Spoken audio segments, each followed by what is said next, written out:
네. 같이 기도드리겠습니다. 주님 감사합니다. 저희들 이 새벽에 깨워주시고 또 예배의 자리로 불러주시니 감사를 드립니다. 저희들 이 예배 가운데 또 주님을 찬양하게 하시고 또 예배 가운데 주님을 만나게 하시며 또 그 말씀 가운데 우리가 오늘 또 어떻게 살아가야 될지 주님의 뜻을 발견하게 하여 주시옵소서. 또 저희들 주님의 뜻을 구하며 기도하는 새벽이 되게 하여 주시사 내 뜻대로 살지 않게 하시고 주님 뜻대로 살아가는 오늘 하루가 되게 하여 주시옵소서. 감사드리며 예수님의 이름으로 기도드렸습니다. 아멘. 찬송가 570장입니다. 찬송가 570장입니다.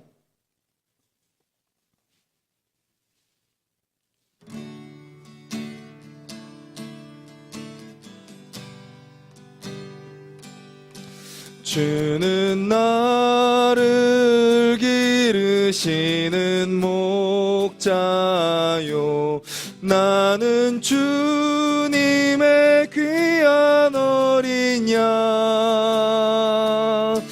푸른 풀만 맑은 시냇물가로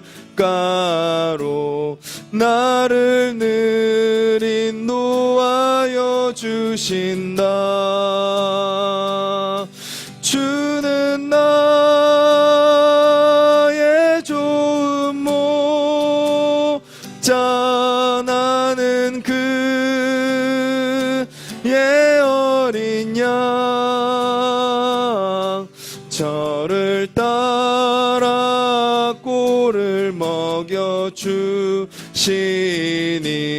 내게 부족함 전혀 없어라.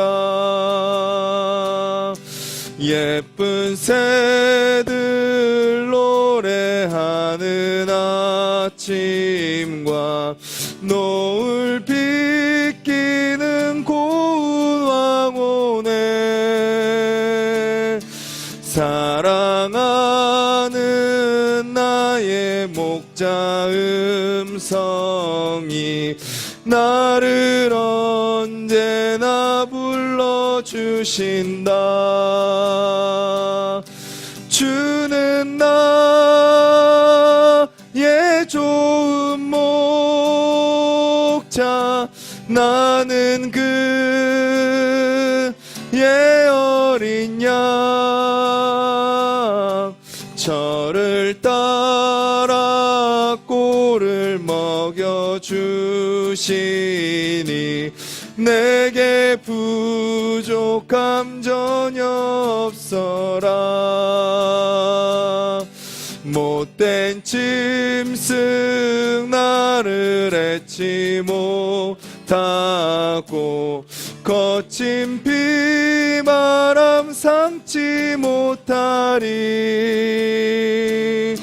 나의 주님 강한 손을 펼치사 나를 주야로 지켜주신다. 주는 나의 좋은 목자, 나는 그의 어린 양. 저를 따라 꼴을 먹여주시니 내게 부족함 전혀 없어라. 주는 나의 좋은 목자, 주는 나의 좋은 목자, 나는 그의 어린 양. 저를 따라 꼴을 먹여주시니 내게 부족함 전혀 없어라. 저를 따라 꼴을 먹여주시니 내게 부족함 전혀 없어라. 아멘.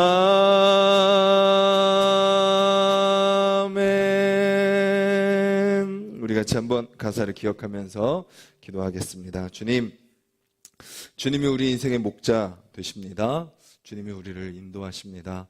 우리가 그 주님만 따라 살아가는 삶이 되게 하여 주시옵소서. 우리 가운데 주님께서 주신 그 귀한 것들을 우리가 볼 수 있는 믿음의 눈을 주시고 우리가 우리 인생을 스스로 판단하고 결정하지 않게 하여 주시며 주님께서 우리에게 주신 귀한 은혜들을 감사하는 삶을 살아가게 하시고 못된 짐승이 마귀가 우리를 시험하고 유혹한다 할지라도 우리가 그 가운데 넘어지지 않고 우리를 지키시는 그 주님의 손을 붙들고 또 승리하며 살아가는 오늘 하루 되게 해달라고, 그래서 그 주님이 나와 함께 하시기에 나에게 부족함이 없습니다 고백하며 감사로 채워지는 오늘 하루가 되게 해달라고 우리 같이 한번 기도하도록 하겠습니다.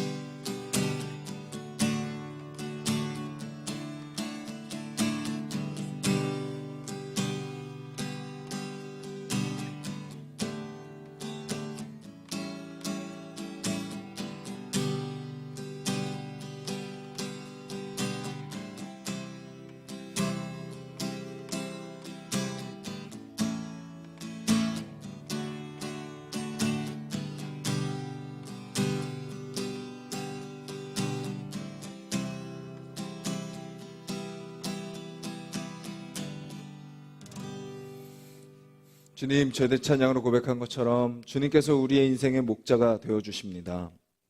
어떤 못된 짐승이 우리의 삶을 깨뜨리고 우리를 유혹하고 시험한다 할지라도 우리가 그 가운데 우리를 지키시고 보호하시는 그 주님을 붙들고 살아가는 자들이 되게 하여 주시옵소서. 우리의 모든 필요를 이미 주님께서 다 하심을 우리가 기억하게 하시며 우리가 주님 앞에 구하고 엎드리는 것 주님께서 주실 줄을 믿고 우리가 원하는 것보다도 더 좋은 것을 주실 줄을 믿고 그 주님만 의지하며 살아가는 삶이 되게 하여 주시옵소서. 찬양의 고백처럼 내게 부족함 전혀 없습니다 라는 이 고백이 우리 인생의 진정한 고백이 되게 하여 주시어서 무언가를 얻기 위해 쫓는 인생이 아니라 주님께서 이미 우리에게 주신 것을 기억하며 누리며 전하는 삶을 살아가게 하여 주시옵소서. 예수님의 이름으로 기도드렸습니다. 아멘. 오늘 함께 보실 말씀은 아가서 말씀입니다. 구약성경 962페이지 아가서 2장 8절부터 17절까지 말씀입니다. 아가서 2장 8절부터 17절까지 말씀입니다. 우리 한 목소리로 같이 읽도록 하겠습니다. 내 사랑하는 자의 목소리로구나. 보라, 그가 산에서 달리고 작은 산을 빨리 넘어오는구나. 내 사랑하는 자는 노루와도 같고 어린 사슴과도 같아서 우리 벽 뒤에 서서 창으로 들여다보며 창살 틈으로 엿보는구나.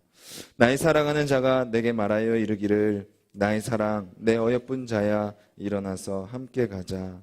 겨울도 지나고 비도 그쳤고 지면에는 꽃이 피고 새가 노래할 때가 이르렀는데 비둘기의 소리가 우리 땅에 들리는구나. 무화과 나무에는 푸른 열매가 익었고 포도나무는 꽃을 피워 향기를 토하는구나. 나의 사랑, 나의 어여쁜 자야, 일어나서 함께 가자. 바위 틈 낭떠러지 은밀한 곳에 있는 나의 비둘기야, 내가 내 얼굴을 보게 하라. 내 소리를 듣게 하라. 내 소리는 부드럽고 내 얼굴은 아름답구나. 우리를 위하여 여우 곧 포도원을 허는 작은 여우를 잡으라. 우리의 포도원에 꽃이 피었음이라. 내 사랑하는 자는 내게 속하였고 나는 그에게 속하였도다. 그가 백합화 가운데에서 양떼를 먹이는구나. 내 사랑하는 자야, 날이 저물고 그림자가 사라지기 전에 돌아와서 베데르 산의 노루와 어린 사슴 같을지라. 아멘. 우리가 아가서를 읽을 때마다 무엇을 느껴야 되나요? 우리를 향한 아버지의 그 마음을 느껴야 됩니다. 물론 이 말씀을 통해서 우리가 교훈을 얻고 깨달음을 얻고 붙들고 살아가야 될 말씀을 바라면서 읽기도 하지만 주님께서 나에게 어떤 존재인지 우리가 이 시를 통해서 또 느끼면서 읽었으면 좋겠습니다. 오늘은 8절부터 15절까지 말씀입니다. 오늘 먼저 8절에서 15절은 어떤 내용이냐면 남자와 여자가 만나는 장면입니다. 어제 서로 자신의 어떤 모습을 고백하고 또 그 여인의 모습을 이제 있는 모습 그대로 남자가 용납해 주며 서로 그런 그 가운데서 만남을 시작하고 오늘 본문에서는 본격적인 만남이 이루어지는 내용이 나오고 있습니다. 8절에는 이렇게 표현되고 있습니다. 내 사랑하는 자의 목소리로구나. 여인이 고백하는 거죠. 자신을 향해 자신의 이름을 부르고 자신을 향해 고백하며 오는 남자의 그 목소리를 듣는 겁니다. 그리고 이렇게 표현하죠. 그가 산에서 달리고 작은 산을 빨리 넘어오는구나. 내 사랑하는 자는 노루와도 같고 어린 사슴과도 같아서 우리 벽 뒤에 서서 창으로 들여다보며 창살 틈으로 엿보는구나.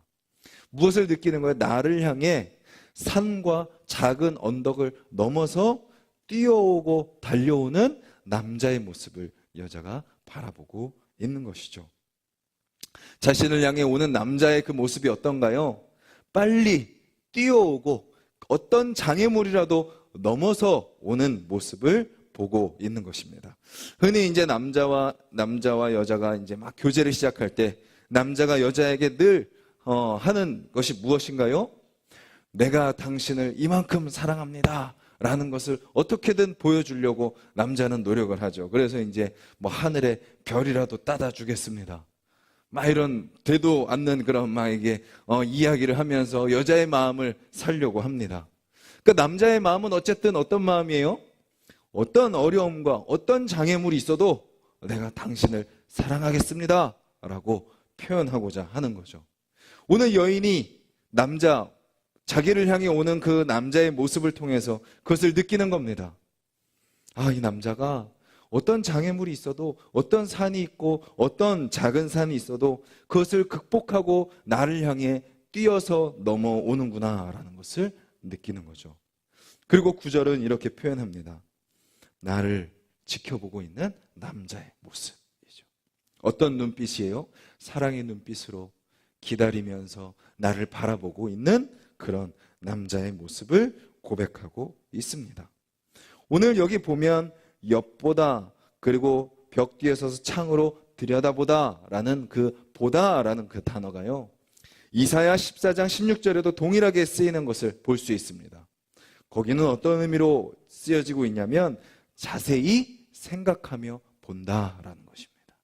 그러니까 남자가 여자를 바라보는 그 모든 그 바라봄이 자세히 관찰하는 거죠. 저 여인이 어떤 여인이고 어떤 것이 필요한지 어떻게 사랑해야 될지 그것을 자세히 살펴보는 모습입니다. 그리고 시편 33편 14절에 동일하게 또 그 단어가 사용되는데 거기에 나오는 표현은 이런 표현입니다. 사랑으로 살피시는 하나님의 돌보심을 의미하는 거죠. 사랑과 애정을 담은 관찰을 의미합니다. 또 시편 139편 1절에서 6절은 우리에게 무엇을 알려주고 있나요? 그 하나님께서 우리의 모든 것을 뭐 하신다고요? 다 아신다라는 것이죠. 그렇게 남자가 여자를 다 지켜보며 관찰하고 사랑의 눈으로 바라보고 있습니다. 기다리고 있는 거죠. 그리고 10절에 이렇게 이야기합니다. 나의 사랑, 내 어여쁜 자야, 일어나서 함께 가자라고 이제 초청하고 있는 거죠. 왜 그렇게 함께 가자고 하나요? 11절에 어떤 상황인가요? 겨울도 지나고 비도 그쳤고 이제 이 여인의 인생은 그 남자와 나를 사랑하는 남자와 함께 할 때 그 인생이 이제 어떤 인생이 되는 거예요? 겨울이 끝나고 이제 따뜻한 봄이 찾아오는 것입니다. 추운 시절이 다 지나가는 것입니다. 그 남자와 함께함으로. 그래서 12절에 봄을 알리는 여러 가지 모습들이 등장을 하죠. 무엇이 피나요?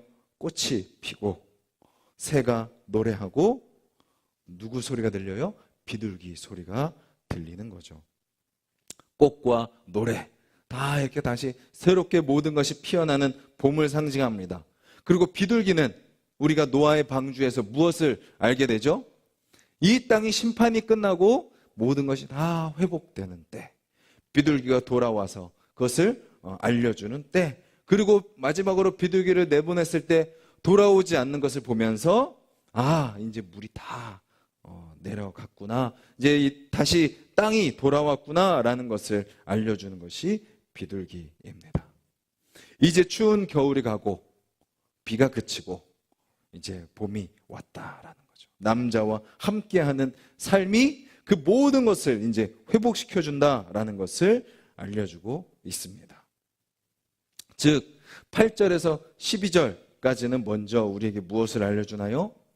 장애물을 넘어 흥분과 설레임으로 여자에게 와서 그 여자의 모습을 바라보며 기다리고 함께 봄의 계절을 누리자고 초청하는 그 남자의 모습이 오늘 본문 8절에서 12절에 나옵니다. 그리고 그런 그들의 관계 속에 이제 무엇이 있을 거라고 이야기하고 있나요? 13절에 무화과 나무에는 푸른 열매가 익었고, 푸른 열매, 무엇이 기대되나요? 이제 막 푸른 열매들이 이제 맺혀 있는 거죠. 그것을 바라보면서 이제 곧 이 열매가 완전히 익어 가겠구나라는 것을 기대할 수 있습니다. 그리고 또 무엇이 있나요? 우리의 포도원에는 꽃이 피웠음이라. 포도에 이제 꽃이 피고 그 다음에 이제 열매가 맺을 것이 기대가 되는 거죠. 그들에게 기대되는 것.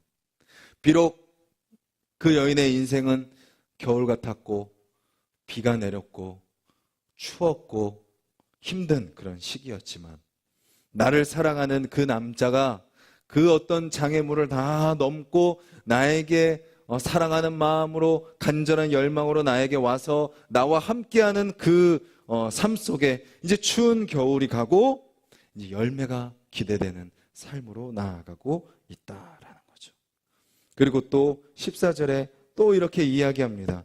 이제 숨어 있지 말고 나와 함께하자라는 남자의 이야기를 듣게 되죠. 그런데 15절에 보면 그들의 관계를 위협하는 존재가 등장을 합니다. 무엇인가요? 우리를 위하여 여우, 곧 포도원을 허는 작은 여우를 잡으라. 여우는 어떤 존재죠? 유혹하는 존재입니다. 이제 다시 남자와의 관계 속에서 사랑을 회복하고 이제 추운 시절이 지나가고 따뜻한 봄을 맞이하는 여인에게 이제 푸르른 열매를 맺고 풍성한 열매가 기대되는 그 여인의 삶 속에 다시 그 여인의 삶을 회방하고 넘어뜨리려는 존재가 바로 여우입니다. 피어나는 포도원에 꽃이 피어나는 그 꽃을 다시 꺾으려고 하는 존재가 바로 여우입니다. 남자와 여자의 사랑을 방해하는 존재가 바로 여우입니다. 그 여우는 유혹하고 시험하는 존재인 것이죠. 그 위협하는 존재가 있지만 마지막 16절, 17절에서는 서로 무엇을 하고 있나요? 그 유혹을 뿌리치고 서로를 향한 언약을 맺고 있습니다. 내 사랑하는 자는 내게 속하였고 나는 그에게 속하였도다. 그 어떤 유혹과 시험이 있을지라도 서로를 향해서 무엇을 고백하나요? 자신이 서로의 것이라고 고백하고 있는 것입니다. 창세기 2장 23절에도 남자가 여자를 향해 이렇게 고백하죠. 내 뼈 중에 뼈요, 살 중에 살이라. 너와 나는 하나와 같다라고 고백하는 내용이 생각납니다. 그리고 마지막으로 오늘이 지나기 전에 우리가 함께 그 사랑을 나누자라고 고백하고 있습니다. 이 아가서에 나오는 남자와 여자의 관계는 누구와 누구와의 관계를 의미한다 그랬죠? 하나님과 하나님과의 백성의 관계를 의미한다 그랬습니다. 그래서 처음에 8절에 나왔던 여인을 향해 나오는 사슴과 노루와 같은 그 남자의 모습은 누구의 모습인가요? 하나님의 백성을 구원하기 위해 그 기대함으로, 하나님의 백성, 죄 가운데 넘어져 있는 그들을 다시 살리기 위한 그 기대와 설렘으로 다가오시는 예수 그리스도의 모습을 보여주고 있는 거죠. 자기 백성을 구원하시고자 하시는 열망. 바울은 뭐라고 표현하나요? 하나님의 열심이라고 표현합니다. 우리는 하나님이 어떻게 일하시는지 다 깨닫지 못하고 그저 우리는 우리가 바라는 것만 채워주기만을 원하는 그런 모습으로 하나님께 나아가지만, 하나님이 우리에게 원하시는 건 뭐예요? 우리의 가장 본질적인 문제를 해결하시는 겁니다. 바로 그 구원의 문제를 해결하시기 위해 주님이 우리에게 오시는 거죠. 무엇을 이기시고요? 죄와 죽음이라는 장애물을 극복하시고 인간의 몸으로 오시는 것입니다. 우리를 향해 기꺼이 달려오시는 거죠. 오셔서 우리를 어떻게 하고 계세요? 우리의 삶을 다 지켜보고 계십니다. 주님은 우리의 삶을 다 알고 계십니다. 나도 알 수 없는 나의 마음까지도, 누구도 알아주지 않는 나의 삶을 주님은 다 뭐하고 계세요? 지켜보고 계세요. 그리고 알고 계시는 거죠. 그리고 말씀하십니다. 나와 함께 하자라고 말씀하고 계십니다. 나와 함께하면 이제 더 이상 춥지 않을 거야. 나와 함께하면 이제 더 이상 힘들지 않을 거야 라고 약속하고 계시는 거죠. 그리고 또 약속하십니다. 이제 너의 인생 가운데 열매가 맺힐 거야. 너가 막 노력하고 너가 어떻게 발버둥 치는 인생 가운데서는 점점 더 깊은 수렁 가운데 빠져들어갔지만, 점점 더 늪 가운데 빠져가는 것 같았지만, 그것이 해결책이 아닌 너의 삶을 더 망가뜨리는 것들이 더 많았지만, 나와 함께할 때 너의 삶은 이제 열매가 맺힐 거야 라고 약속하고 계시는 거죠. 근데 그 관계를 깨뜨리는 존재가 있죠. 마귀입니다. 아담과 하와를, 하나님과 그 관계를 깨뜨렸던 뱀. 그 다음 오늘 본문에는 여우. 그것은 다 마귀의 존재입니다. 그들의 목적은 뭐예요? 바로 이 우리를 찾아오신 하나님의 관계를 끊어버리는 것입니다. 하나님을 잊어버리게 만드는 것입니다. 하나님을 찾지 않고 세상의 다른 어떤 것을 찾게 만드는 것이 바로 여우입니다. 그 시험 앞에서 하나님은 우리에게 무엇을 맺자고 하세요? 언약을 맺자고 하십니다. 내가 너와 함께 있을 거야. 내가 바로 너야. 그리고 너가 바로 내가 되었으면 좋겠어 라고 말씀하고 계시는 거죠. 예레미야 7장 23절에 이렇게 말씀하고 있습니다. 오직 내가 이것을 그들에게 명령하여 이르기를 너희는 내 목소리를 들으라. 그리하면 나는 너희 하나님이 되겠고 너희는 내 백성이 되리라. 요한복음 15장 7절에 주님이 이렇게 말씀하십니다. 너희가 내 안에 거하고 내 말이 너희 안에 거하면 무엇이든지 원하는 대로 구하라. 그리하면 이루리라.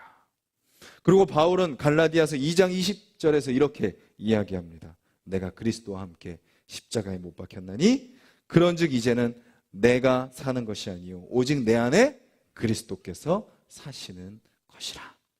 우리가 그 모든 여우의 유혹을 이겨낼 수 있는 힘은 무엇인가요?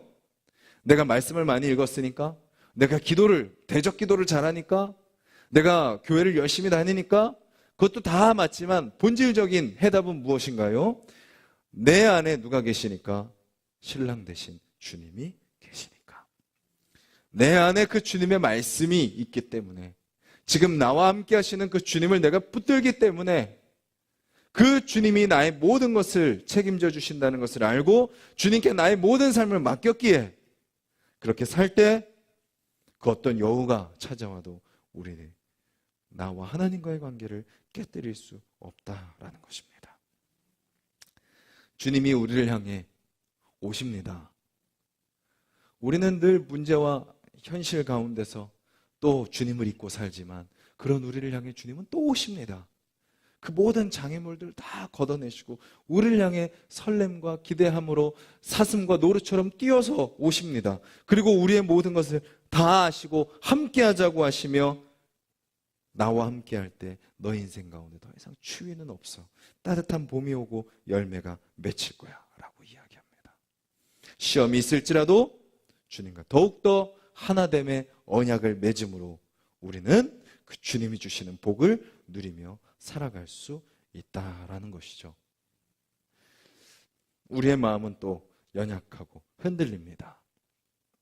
또 누군가가 내 마음을 막 쥐어 뜯어 놓습니다. 또 내 눈앞에 보이는 현실은 참 제대로 살 수 있을까? 고민과 염려를 하게 만듭니다.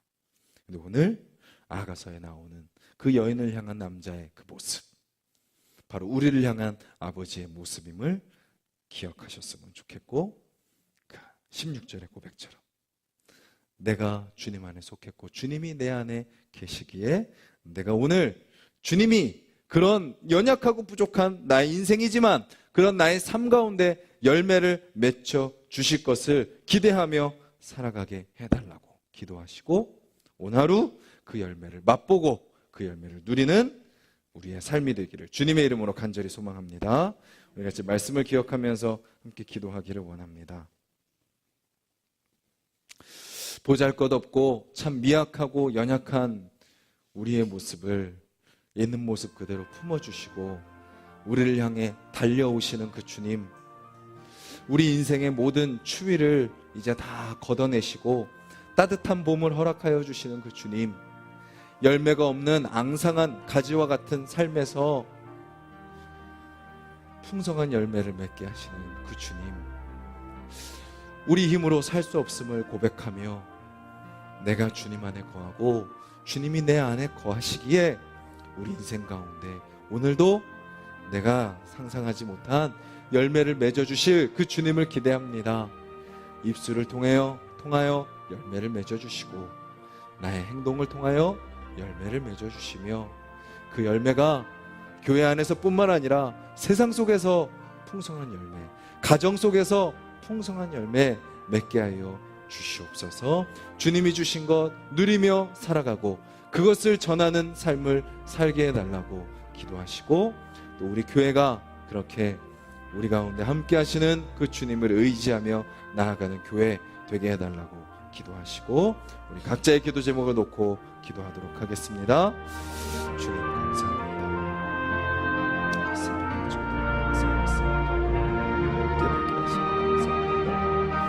주님, 우리 인생에 아버지 그렇게 그 주님과 함께 걸어가는 인생이 되게 하여 주시옵소서. 주님, 나 홀로 살아가려고 할 때, 내 힘으로 살아가려고 할 때 아버지 우리는 끊임없이 추웠습니다. 앙상했습니다. 열매가 없었습니다.